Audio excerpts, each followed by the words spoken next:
Good afternoon, everybody. This is Dan Hussey bringing you our Strategy of the Week webinar for May 26, 2022. And what a day it was. And going into the end of this week, we've got some real big moves. It almost doesn't matter if we're looking at what we're looking at in this case, whether it's equity indices. Well, fixed income hasn't moved too much, but equity indices, our row crops, energy products, everything is on the move this week. Resumption of what I think we would call a lot of this inflation trend is starting to resume. If there was any kind of pullbacks or sideways price action to that over the last month or two, that seems to be coming to a close. Today we're actually going to begin someplace we don't usually talk about all too often, the S&P 500. I've got the cash S&P up right now. There we go. We talked about in the past some of these moves that we've been seeing and how there's a lot of correlation between, old moves we've seen in the stock market, like the recession through the 1970s.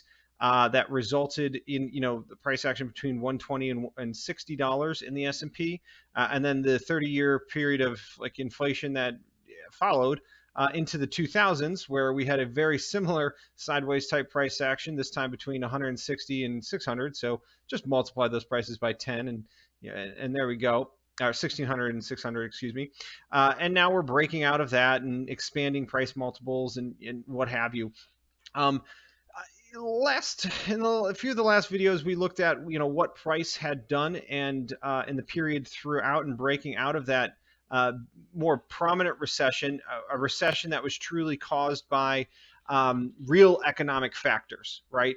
We had real commodity explosions that caused, energy prices to spike. It caused the economy to slow down.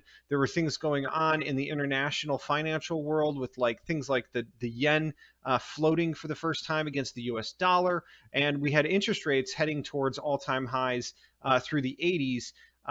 So some different dynamics going on then, but price action correlations here are very, very interesting. Then you go into, recessions in the late 80s, Black Monday, I would call false flag financial recessions, reasons the market pulled back that we look back on as reasons and justifying.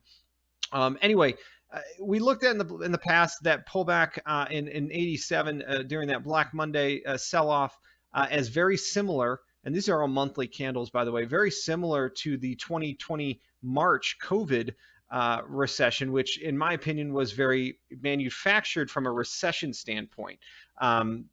Politics aside and your belief in the COVID epidemic and the need for what we did on COVID totally aside, we shut down the economy by choice. And that's what I'm talking about. And that pullback that we had from the 3,400 high down towards the 2,200 low, very similar to the pullback we had from the 340 high down to the 220 low. So again, another 10 times price multiple correlation here in the stock market. Now, what's important is what happened as we broke out of that area and headed towards the 400 range. Whether you consider this sometime around 1990, 91, where we saw this pullback here from 370, 400-ish down towards 300 to 290. We have to, the exact number or prices that these happened at isn't exactly important. What is important is that we came from a substantial low and went to a new all-time high and then found a pullback. Fast forward here to our COVID recession in 2020. A couple years later, we're at new all-time highs and we're starting to pull back somewhat. So I have to move this bubble now to here. But this blue bubble to me and the pullback we saw from 4,800 down to 3,800, which is okay, shave off 25% off the S&P. It's a 1,000-point decline. It's to me very, very similar to that pullback we saw here from 380, 70 highs down to 300, about 100 points, shaving off about a fourth of its value in just a couple of months' time, 2 months basically, 4 months, excuse me, from the high to the low here of the biggest peak to the highest trough. And sure enough, that's really, in my opinion, what we've seen here. The 3,800 area, okay, we've seen We've seen now support kind of come into play. But what I really wanted to point out was that in the smaller time frame here, I'm gonna have a lot of lines on this chart, but we are starting to come up and to test into areas that are now starting to interest me because we've broken through trendline resistance in this channel that we are trading lower. So the leg from 46.31 down to the 3,800 lows, that could be somewhat complete. I got to remove some of this. The next in the series short or level that has been resistance was drawn from the 4,300 high down to the 3,850 low. 40.78 was that 50% retracement for the S&P futures. It traded down to a new low. The market has since then, waiting for my computer to catch up a little bit here. There we go. Has since then bounced, and now we're right back up to that 40.80 resistance that we were in before.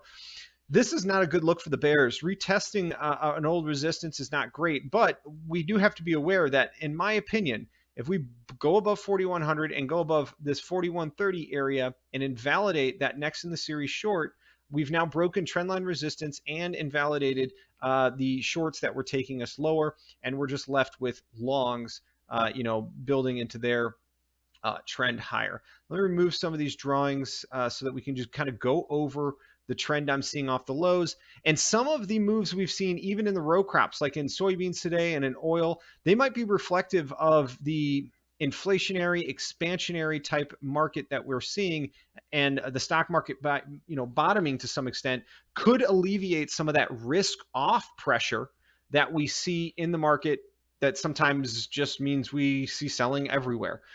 So 50% retracements off of our low here to start this whole move higher.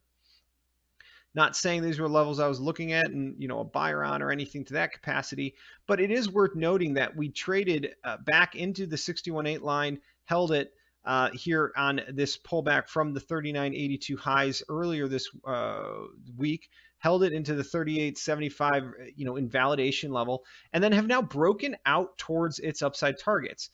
Inside this area, there were other 50% that started to hold.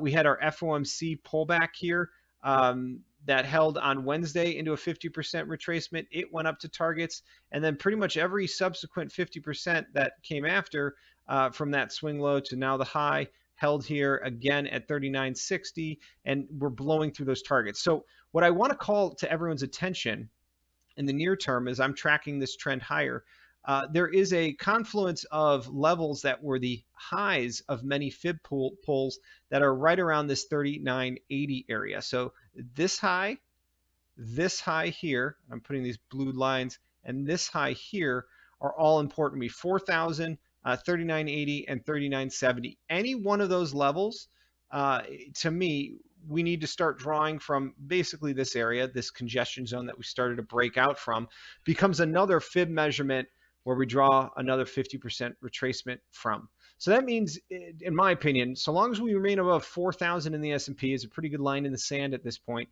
Pullbacks towards 40.25 will find support. And as long as we remain above 4,000 in the S&P, we are entrenched in a long trend higher that has the capability of potentially taking out the next in the series shorts off the highs. And you can see, I'll draw those up so you can see what I was saying. Your first 50% short off the highs, 46.29 high down to the 43.55 low, traded an entry, went down to and through targets. There was even a series of extended shorts that occurred. Then the next in the series from that prior entry high, 4,500 swing down to this 40.50 low, market bounced up into that 50% level, went down. All right, let me move this one. Went down to targets. Next in the series swing from that 50% high to the low. This is just 2 steps forward, 1 step back, 2 steps down, 1 step up, 2 steps down, 1 step up, 2 steps down, 1 step up. We started another 2 steps down, made it to a new low. Market said, we're going back to test whether or not we want to take those steps lower. And if we break above 41.30 to 41.50, we've invalidated that 50% long off the lows. And I would immediately start drawing up from our May low here to the highs after, a 50% level that at that point could become a swing long for this market. But for the time being, the S&P is holding a series of longs off of its recent low in this swing higher Okay, that doesn't mean that a low is in place that's going to take us to new all-time highs per se, because we just have a series of longs from this low. We don't have a bigger prevailing trend long, like a full 50 back, right, after we break the shorts that were coming down. But breaking through trendline resistance, this good look to 50% longs to the upside, and putting the pressure on, proverbially, the next in series short for the bears, is a pretty good place to be for the stock market to be finding a potential low. And if that's the case, then we can start to take some of these risk off ideas that we've been fearful of in the market out of the equation, and we'll be very likely finding ourselves in a prolonged trend higher in stock equity indices, and that will translate to more capital flowing into other commodity markets and into the futures, and that can keep prices going higher for from an inflationary standpoint. All right, so yeah, that's all good. It's fun to look at that stuff that we don't normally sometimes, but something that is important, and today has I think also kind of begun to get the market excited, was crude oil's move. This $5 move from the 110, breaking out of that 112 figure up to basically test highs of May. We really haven't seen any kind of big 50% short in crude. And what I mean is that even after this really big leg lower off the 130 high down to the 93 low, you kind of would expected, 50% if we were making a high for this market to hold. And I'm not saying it hasn't, right? Like, the market bounced back to the 50% and the 61.8 lines, found it as resistance, went down to test basically another long or 50% retracement long down at 96.50, bounced back to the 50%, bounced down, and it's been a battle over the trend. Are the shorts going to hold more or less their 50 and 61.8 lines, or are the longs going to hold theirs? And we've set up, in this trend as of late, not trend, this sideways price action in the near term for the last couple months, that until we break above or below these figures, we could just continue to chop around. This is a very, very choppy start to a market and to a move. I would consider this nesting up 1, 2, 3, 4, 5, 6, and now this wave that is pushing higher. If this accelerates through the 115 to 120 area, that's where we're going to get that expansion and explosion higher. And all of this nesting was building up potential energy for that explosion. This could, of course, explode, pop higher, and then drop dramatically too. We don't know for certain which way all the potential energy from this sideways price action will dissipate. Sometimes it has a false break before going, lower.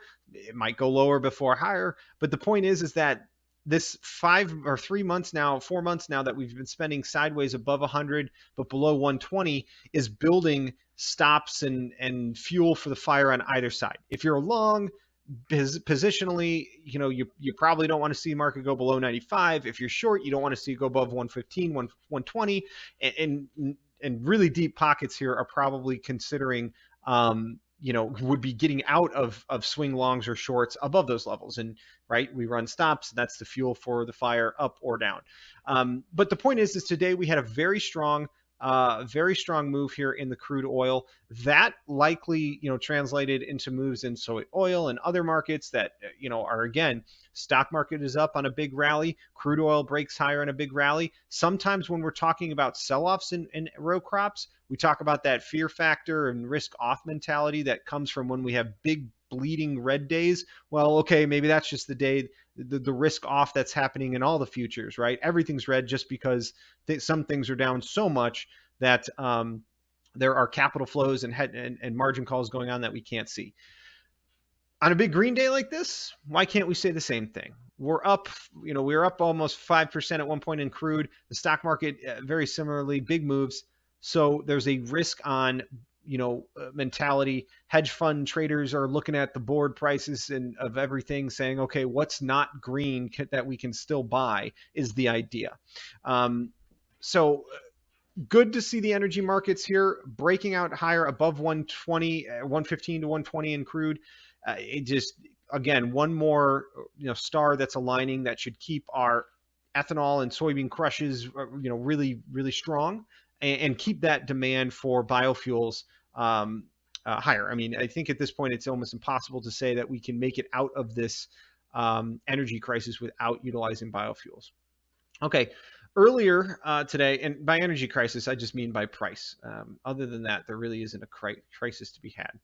Earlier today, we looked at in a kind of a strategy today's report I did. We took a look at this explosive move in the beans. Invite you to look at that video. I don't want to go over too much the idea that I think a bear trap was triggered, and that's what you're kind of seeing technically, play out on the charts. There was no real fundamental reason, like we've been talking about over the last several weeks, maybe even since February, to be super bearish corn or beans. The international landscape suggests that we are going into a tightening for global balance sheets. The domestic landscape with the late plant suggests that we're going into one of the tightest years for production we've ever had. And pricing now in soybeans, this is the highest close in front month futures this late in May that is since 2012. Typically, the market has topped out by now. And right now, the market is, I think, making a statement that it wants to go higher. And I think it's only a matter of time before corn follows suit, and certainly wheat gets its act together. But wheat has its own dynamics going on. Its volatility is so high right now that it's almost untradeable, but we will talk about it in a little bit. It's a market where you just hope to be producing it and not having to trade it on the board. Okay, so let's take a look at those daily timeframes as we often do here for the beans, and we'll begin the discussion there with where some of these moving averages are and what we're seeing now. So we had a sell-off there in early May. It dragged that 18-day moving average down below the 55-day moving average. And over the last several weeks, it's been a fight over that 55-day and 100-day moving average in a proverbial fight over the short-term trend. That obviously began, earlier when we set up into this range, but certainly transversing both of those levels multiple times over the last month or so should instill in you the idea that we have a range-bound market until we don't. And today might be the day where we say we don't. In the last 48 hours, we've broken through some technical resistances. We've invalidated a little bit of technical selling. We saw that from a top that could have been forming at the high end of the range. And every single leg in the market, whether it's up or down, has these characteristics of buyers or sellers that we try to track.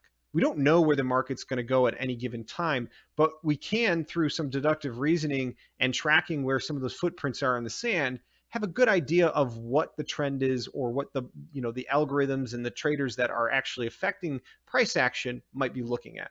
Over the last 48 hours, we saw some technical selling in the soybeans and some reasons to maybe think a top might start be forming and we may be heading a little lower. And that's all, of course, without suggesting that maybe we needed to test down to 1650 just for the 55-day and 80-day moving averages. Today was the statement day where it said, nope, that's not the case anymore. And now that the 18-day moving average is being dragged up, it's crossed back over that 55-day moving average, will entrench us in a bit of a bull trend.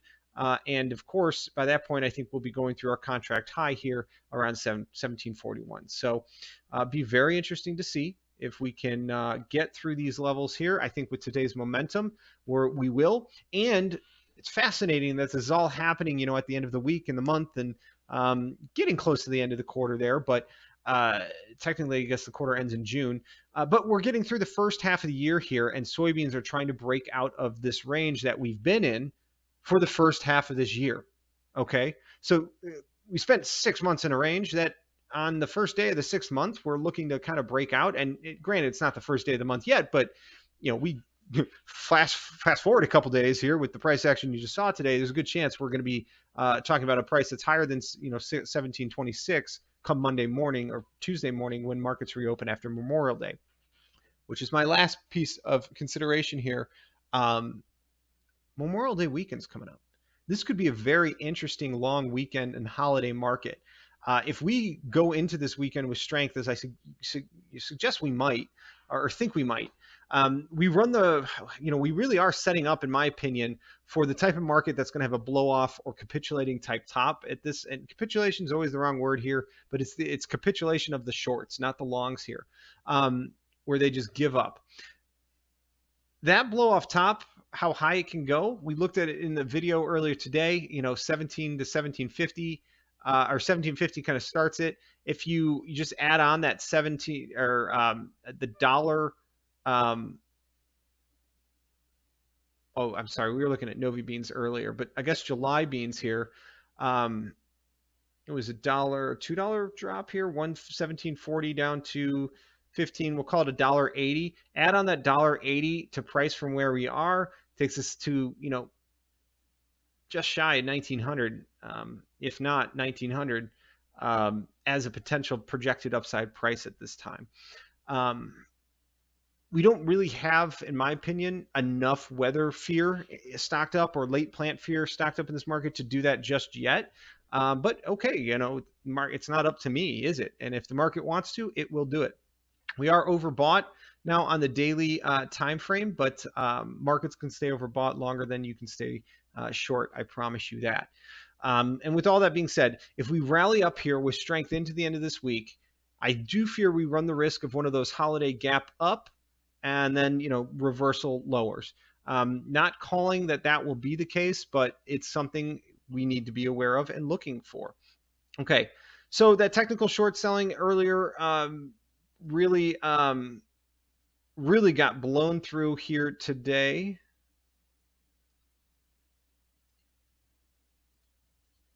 A little bit of a trend line off the highs that faded there. There was 50% levels that had gotten reactions I talked about in my earlier video. They were trying to trade down to target, and then the market took them and invalidated all of it. It was really a case of, truly was a case of setting a bear trap, trying to make traders think we've topped in the high end of the range. We started to break down for a few days, even held some levels intraday that felt like shorts might be taking back over.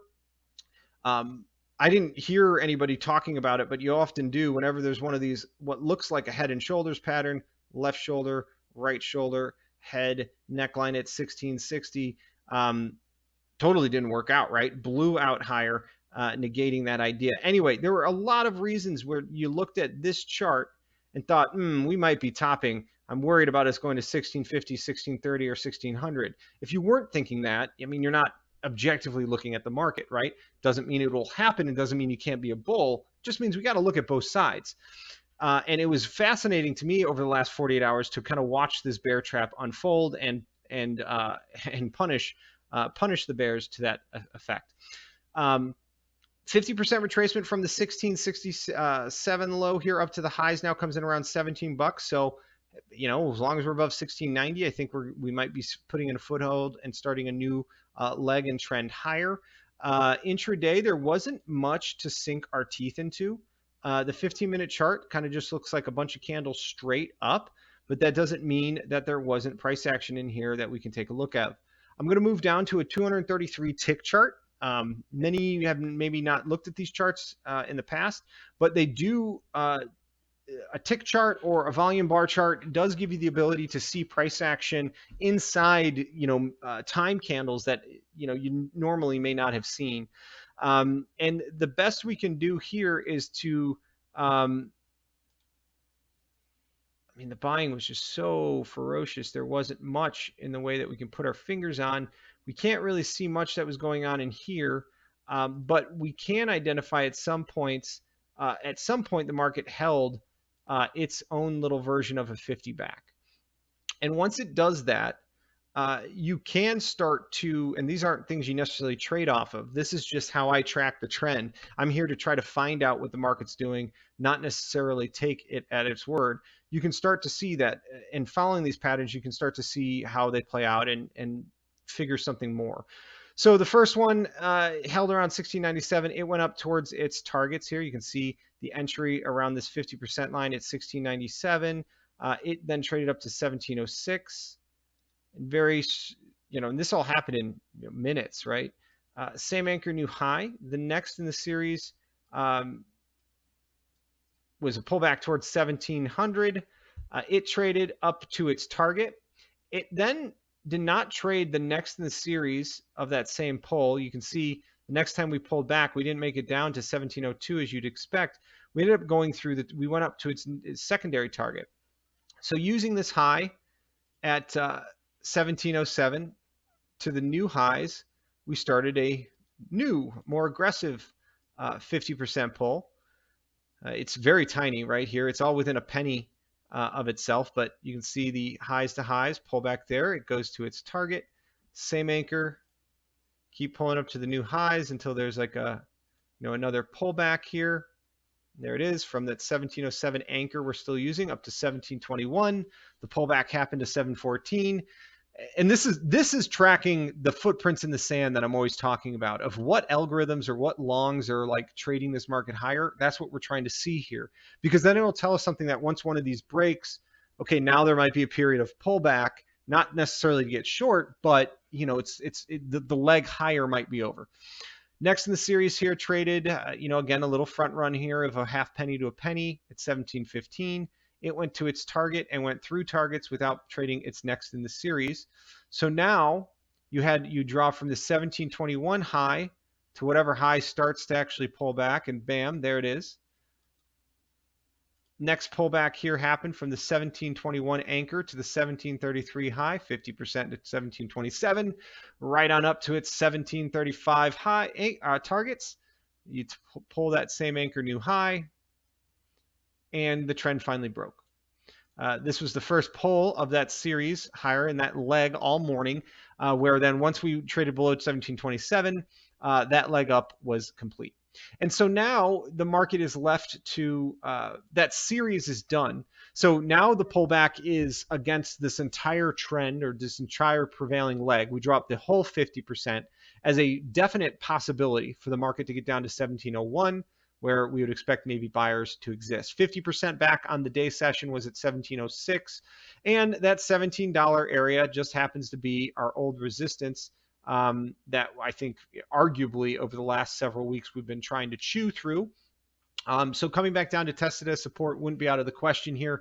Although, I don't know if it's actually going to get there first. There's some other levels you can go back. Basically, you go back to your old pulls that had started the series, and there might be others that could come in and affect the market or hold the market up before we get there. But the expectation for a pullback towards 1701 is in the trader's mindset, is my point. And as long as we remain above 1692, the uptrend is in place. Okay, so that takes care of our short time frame for the July beans here. Let's move over to corn. I don't want to leave corn out of the equation here. It's crazy how quickly these sessions end up going.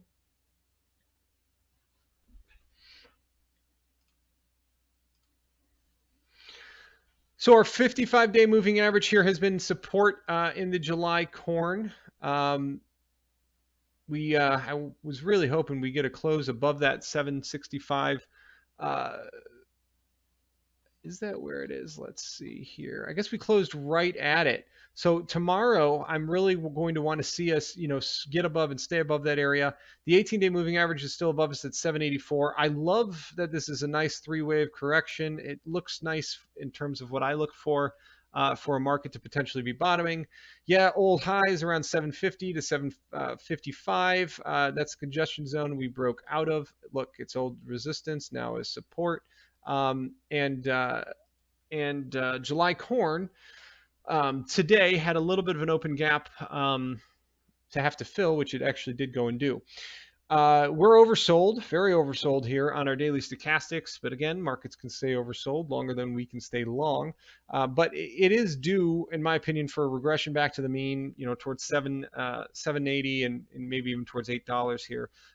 Certainly, if beans continue higher, it's going to be very hard for corn to continue to lag like it is. We looked at corn and beans earlier today in that previous video, so if you want more details, go check those out. But real quickly here, the 15-minute time frame that we were looking at on corn has a next in the series short. Okay, this is the reason there's resistance at 772 highs to lows. Above 777, 776, 775 breaks trendline resistance against the high, as well as that the 61.8 line. So that's where I believe the corn short covering will really begin. And I think a lot of technical traders would look at a completed cycle to the downside at that point, and be looking for new highs. And for July corn, to me, that means a move up towards 850 as the next in the series long, or the 766 support that we are holding here, which is a high to high, the 710 anchor to the 824 high. The next, it's just the progression of this leg higher. It's holding its supportive area, and not only that 50% area at 766, which is these things don't have to hold to the exact tick. It's just that that's a price band where buyers might be interested. Equal legs down to 755 did trade as well. So you've got 3 waves down into a 50% inflection zone, into the 55-day moving average. It feels a lot like corn is going to hold here or not. If we continue lower, we know we've got a series of shorts that we can track and trade. We might, corn might then be susceptible to a pullback towards that 100-day moving average right around 708, and a big trend line support as well. So we can't rule that out, but for all intents and purposes right now, this looks like corn putting up a fight against a 15-minute trend of shorts against a lot of big, longer-term longs at play, and the bigger prevailing trend that might be affecting this market. Okay, so let's take a look at wheat real quick. Chicago wheat here.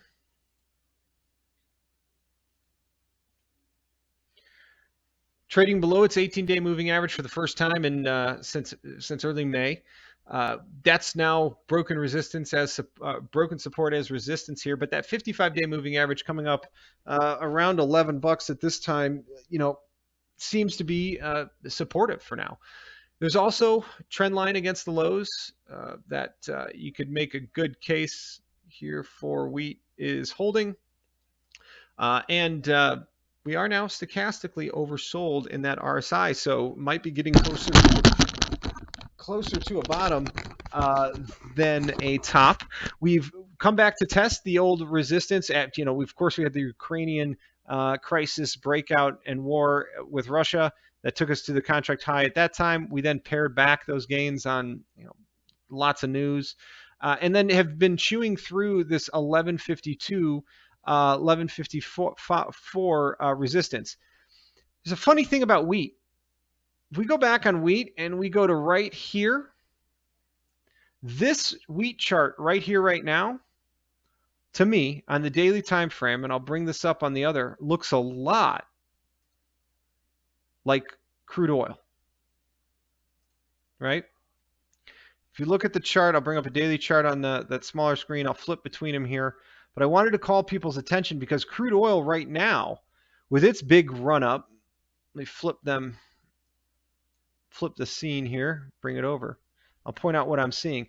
Crude oil is in this big, or this, bit of a sideways range, right? We had the, Russian-Ukrainian conflict went up to highs. We then pared back those gains. We're holding held a big 50% pullback as support.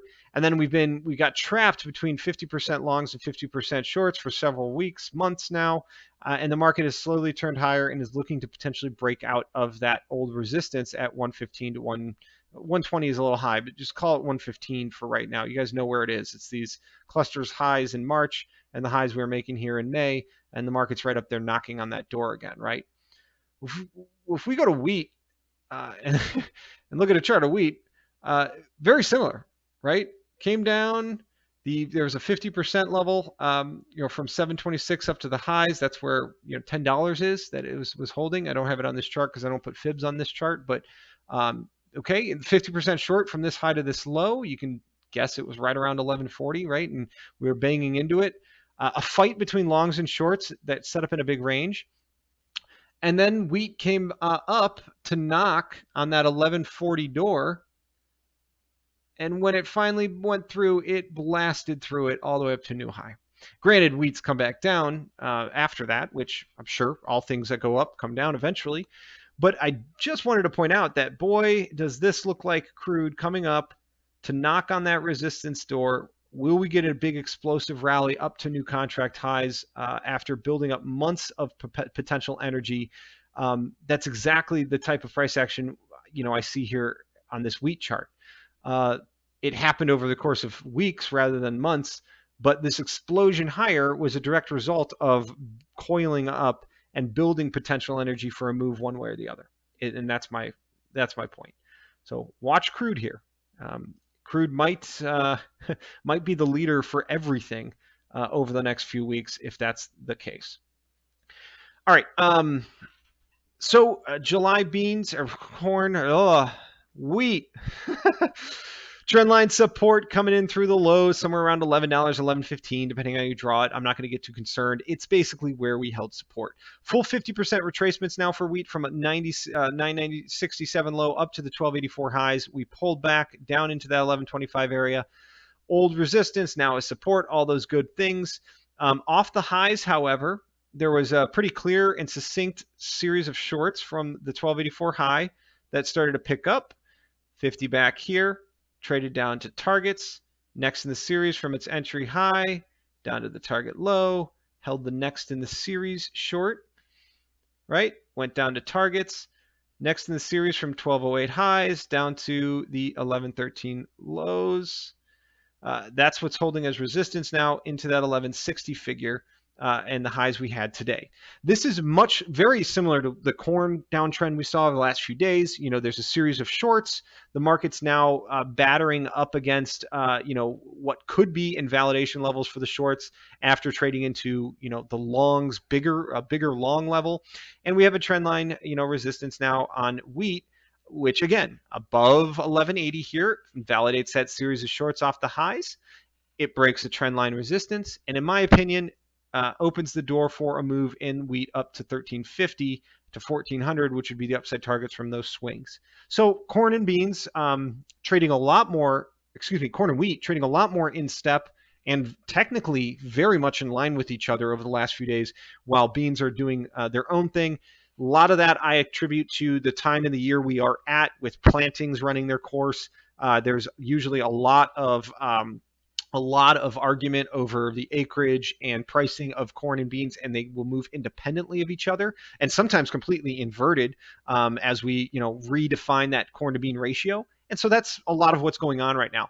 But with beans heading higher, if corn and wheat can bottom here and break out of some of their levels, we got a perfect storm of row crops that I don't see much of a technical reason to be a short seller on, and the fundamentals are there, supporting this for some time now. So kind of getting excited that finally we might be able to sink our teeth back into a trend and not be so concerned with trading ranges like we've been for the last 3 months. Arguably, we haven't had much to say in these discussions about what to trade and how to trade because I'm a trend trader. I don't like ranges in the market. I identify them and I know how to sit on my hands and be a part and watch legs within the range that we're in, but it doesn't give us a lot in terms of a strategy to trade off of or be a part of. And I think that's changing now, and that's something to be a little excited about at this point in time. Okay, wanted to quickly, we'll take a look here at the July Nove beans because the bull spreading has resumed. Fibs on the July Nove on spreads aren't that great. But what is great here and what we can look at is that we had a very strong trend higher and then sideways consolidation in a bull flag, if you will.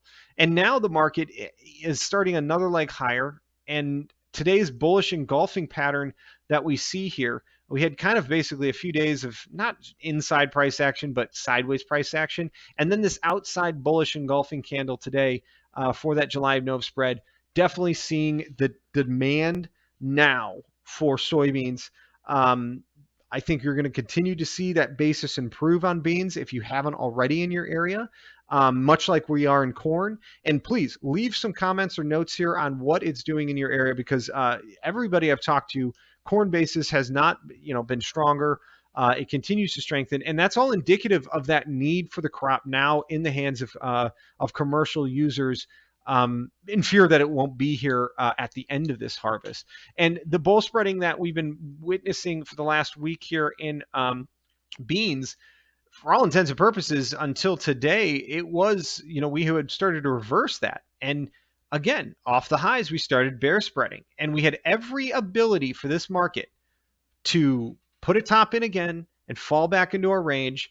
But nay, we've started to bull spread again. The market back above 190 over. We're going to 200 plus. And once you get above that $2 mark on the July no beans, you start getting into extreme inversion territory. And it's the same type of environment that took beans, into their highs in 2014 and 13 and what have you. And we would expect this spread to widen out to $2.50, $3 wide easily. And don't underestimate the widowmaker in a year like this. Today alone, this 20-cent move off the lows, actually it's a 35-cent move off the lows, settling 20 cents higher just in the spread alone was an impressive feat. Okay, so moral of the story, looking for the breakout now above 190 to confirm our underlying moves as well. Can't really say the same for corn right now. Corn is, I think, in a much bigger range. Corn's a different beast, but hanging around this 50 cents over seems like the market just coming back to kind of the median between 50 to 60 cents over since for this entire year. If you just average the price on this spread, we're just reverting to the mean. It's not going more than 30 cents below or 30 cents above 60 cents over at this time.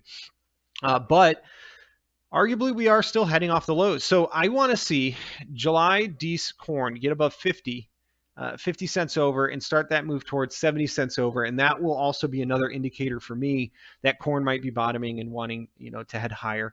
I'm actually shocked that we haven't seen more bull spreading over the last several weeks.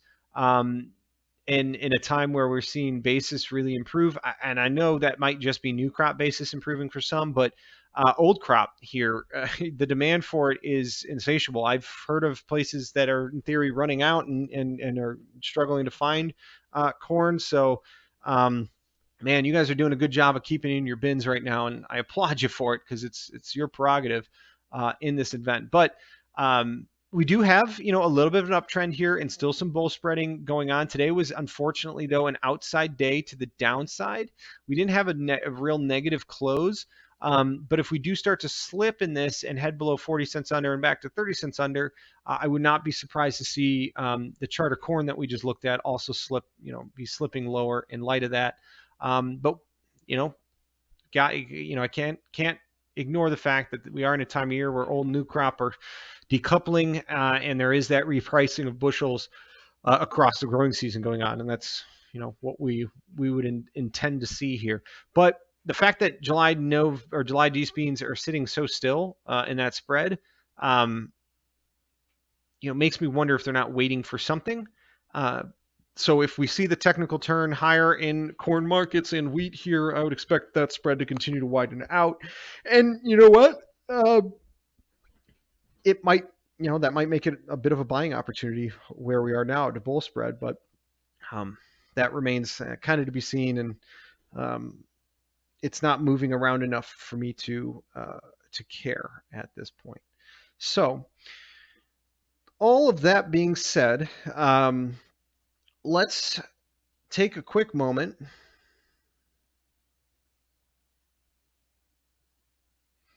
and look at some of the ideas I have for hedgers right now as we start to head higher. Last week we talked about a risk reversal strategy, buying puts in the November beans, buying puts in the December corn, selling calls above in both to help pay for that. It is still a very viable strategy. The risk, of course, is on those short options that you have above. If we go screaming higher, from a future standpoint, could be put assigned to short future or long futures at those positions, and places that are assigned to short, future at those positions, places you don't want to have it. But that's all because that's all fine and good so long as we're using those as a true hedging strategy. There are ways that we can discuss in more detail and privately of how to mitigate that risk, using things like firm offers with your elevator, or any your commercial buyer in general, where they will pay you a premium to sell your crop at a deferred strike above. So if we get above that level, you have to deliver at that price, which would be below you at this point. But you get paid a premium to do so. Well, that's a short call effectively. So using a firm offer alongside buying a put on the board, in terms of your own balance sheet, ends up being about the same as buying a put and selling a call on the board. But it all depends on how you want to manage it and your cash flow needs. But it's definitely my favored and advisable solution in a rising bull spread trending higher market, because it affords us the ability to have a floor in place so we can sleep at night. Price improvement above, because we don't have to deliver the product until we get to that strike above us, and we get paid a premium to do so. Or in some cases, if we're buying the put, we pay far less for that put protection because of that premium that is being brought in from the short call or the firm offer. But definitely something to reach out to and talk to me in more detail if that interests you, where some of these things are pricing. Now, the only caveat I would say to not doing a firm offer with your elevator or whoever you do it through is there's usually a lot of fees involved. They're a little more expensive in terms of the cost to get it on, and the premium you get may not be as good as you can collect on the board. Trading on the board, you're definitely going to have a lower cost of entry in terms of commissions and cost to put on the trade. It's just how it is. But it will require your management, and could, being short calls above could require you to put up more capital to meet that margin. But that's not a bad thing to necessarily be a part of, or to have. First and foremost, let's take a look at December corn here, or July corn, because I do think I'm willing to go out and say that I think a low might be forming here, and if that's the case, let's take a look at reownership strategies in July corn right now. Current calls that we can get on, maybe not July. Let's actually go out to September to get us through and to a crop, to a contract that is arguably trading. Yeah, it's at a premium to our December contract, but reownership in September against a risk reversal December spread that I'm going to present to you helps negate a lot of that risk to the short December call. Okay. September options are a good facility to use at this point because July just doesn't have enough time on it. And July is at a 50-cent premium almost, right, to December. So we cut some of that in half here with July. But knowing that, or with September, excuse me, knowing that above the $8 threshold is very likely where we're going to need to start protecting ourselves. The $8, $9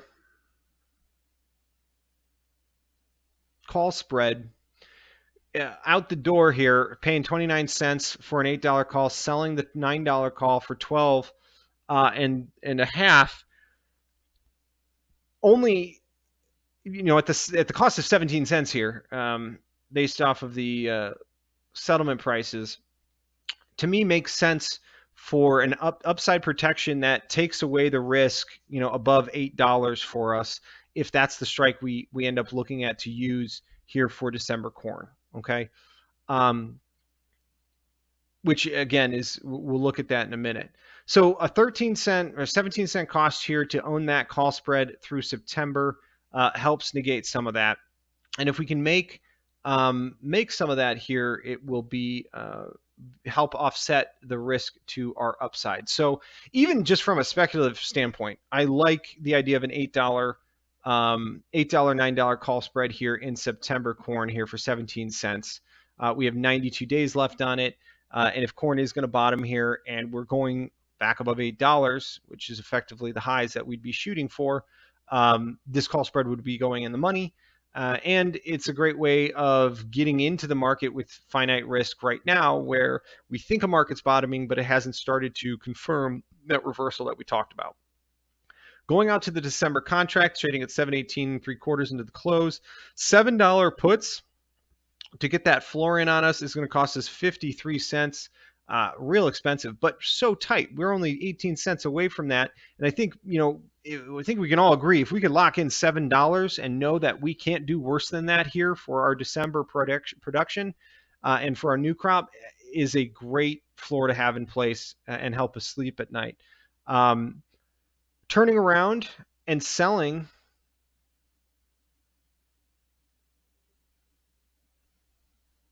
Wow, $8 calls really came down here today. I was thinking we'd get about 40 cents for them, but 38 cents. So at a 12-cent cost, you can have a short in, or I'm sorry, have your floor in and set at $7 and have that firm offer or bring in that 38 cents of premium at $8.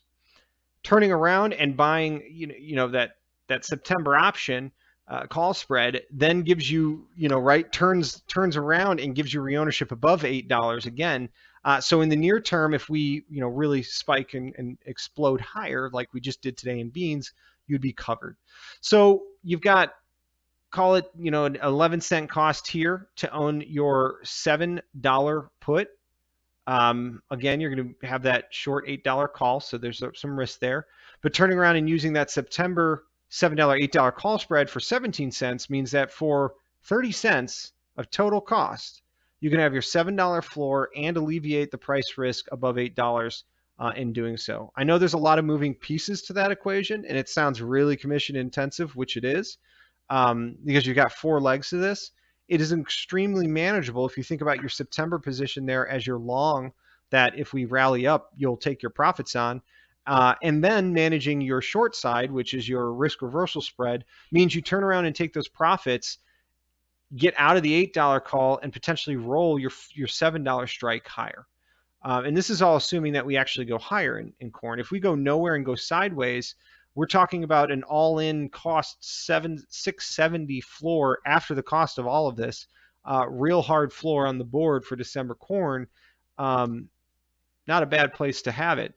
And interestingly enough, if you look at that 670 put, it's almost 40 cents to own that. So if you're comparing apples to apples of what it's going to cost to actually get a floor at that price, that, okay, when we round up all the costs of doing a risk reversal strategy between the $7 and $8 strikes in December corn, which gives you a firm floor and a potential price improvement higher, and then offsetting some of that risk with a September option strategy, which you don't have to do. Hopefully you've already pre-spread or you're already long courage calls into this type of environment so that now we don't need to worry about that short call above in terms of risk to the account for 30 cents. Or you could just buy the 670 put, which by the way really is a floor down at 640 because it's that 30-cent cost less. But it just apples to apples in terms of what they're charging to own that put. It's interesting how it's almost the same amount of premium. Well, that works out for a reason. I mean, all these things are mathematically connected, but we're actually doing better than the cost of that put, is my point, by the tune of 7 to 8 cents. So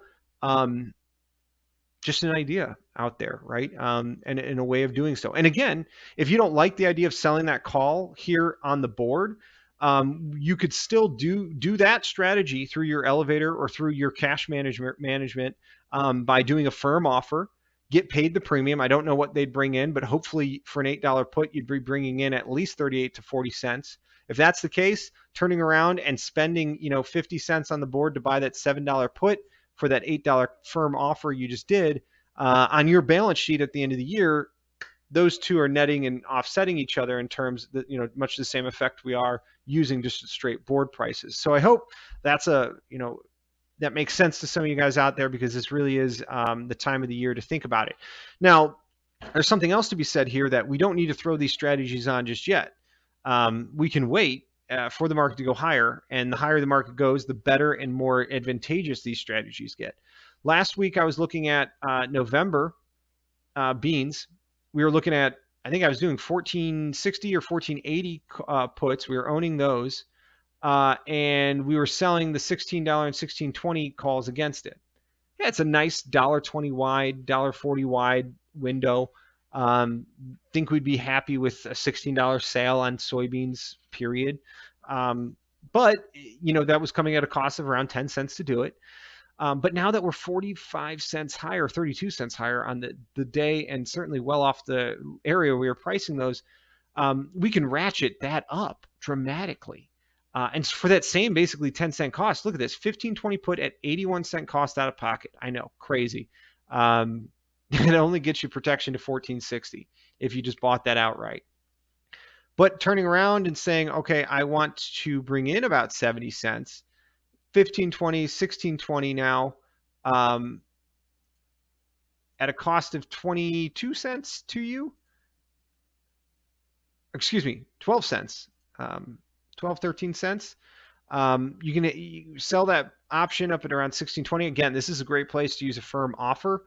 Heck, shave another 10 cents off, make it a 20-cent cost to own that 1540 put. Sell the $17 strike, or 1520, excuse me. Sell the $17 strike here for just shy of 50 cents. You could probably work an order at 50 and maybe get it here over the next day or two or something. Probably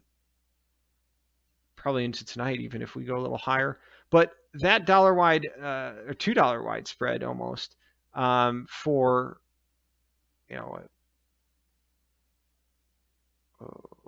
for 30-cent cost, excuse me, has a proverbial floor just below $15, and your all-in cost, and affords you, another almost $2 of price improvement if we get called away at 17. And again, a great time to utilize those cash forward contracts like that firm price. But if you're going to use a firm price, take advantage of the premium you're bringing in by getting a floor in place, and that's where you turn around and buy a put.